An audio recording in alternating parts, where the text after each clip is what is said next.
All right, today we're diving into a really powerful mental model for building resilience. It's called the Hydra Methodology, and it's all designed for a world that, let's be honest, can be pretty hostile to fragile systems. It all starts with one single, kind of brutal observation. Wow. Yeah, just let that sink in for a second. This is the core idea. The argument is that any part of your life, your job, your finances, even your sense of who you are, if it has a single point of failure, it isn't just at risk of breaking. It's already broken. It's just waiting for that one inevitable hit.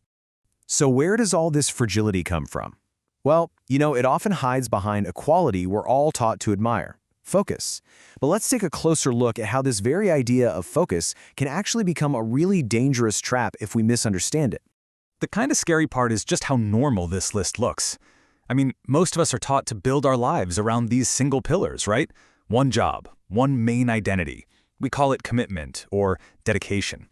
But this framework argues that this isn't strength at all. It's a brittle design, where a total collapse isn't just possible, it's pretty much inevitable. This slide really nails the central mistake we often make. On one side, you have focus, which is a good thing, it's directing your energy, but on the other, you have exposure, making your entire system dependent on that one thing. We confuse the two all the time. Think about it. An archer focusing on a target is in control. A gambler betting everything on one hand is just at the mercy of chance. Knowing which one you are, well, that's everything. Okay, so if having a single pillar is the problem, what's the solution? The answer lies in building a system that's designed not just to survive damage, but to actually adapt and grow from it. So it's time to introduce the Hydra. So here's the core definition. This is not about simply having more of everything. Not at all.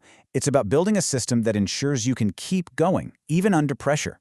So when one head gets cut off, an income stream vanishes, or an identity gets challenged, the whole organism doesn't just survive, it adapts and keeps right on functioning. And this concept, it isn't just about money or your career, it's a lens you can use to look at pretty much any aspect of your life.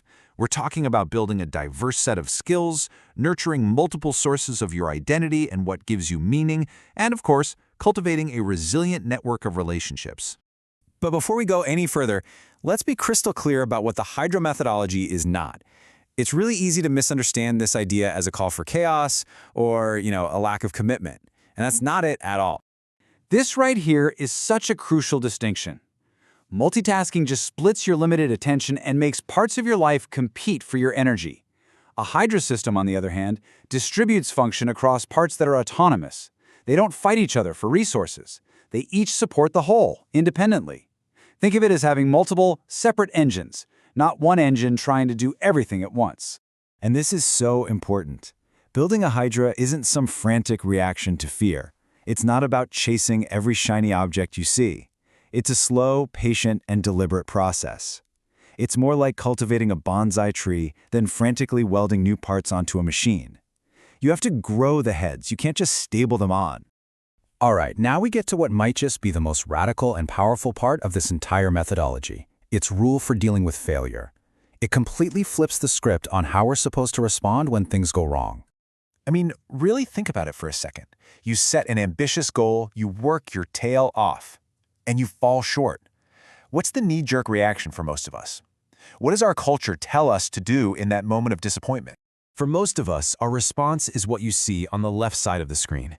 We retreat. We shrink the goal. We tell ourselves to be more realistic. But the Hydra response, it's the exact opposite. It's expansive. You don't retreat, you actually increase your surface area.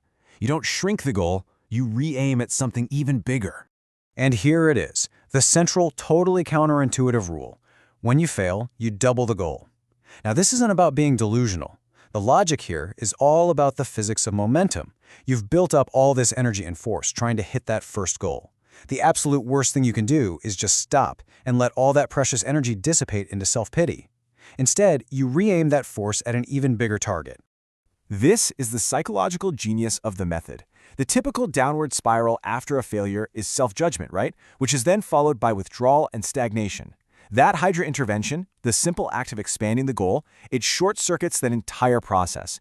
It gives the energy of your failure a new place to go, which prevents you from withdrawing and, most importantly, keeps you in motion. So what this radical rule of failure really shows us is a fundamental shift in our values. It teaches us to prioritize forward momentum over getting it right the first time. It's an entirely new mindset for how we think about progress itself. So let's just completely reframe what failure even means. It is not a final verdict on your capabilities. It's not a grade.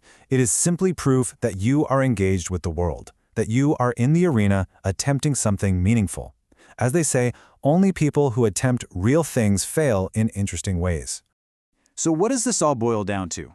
A few core principles. First, you are not allowed to punish yourself for failure by stopping. Motion is the antidote.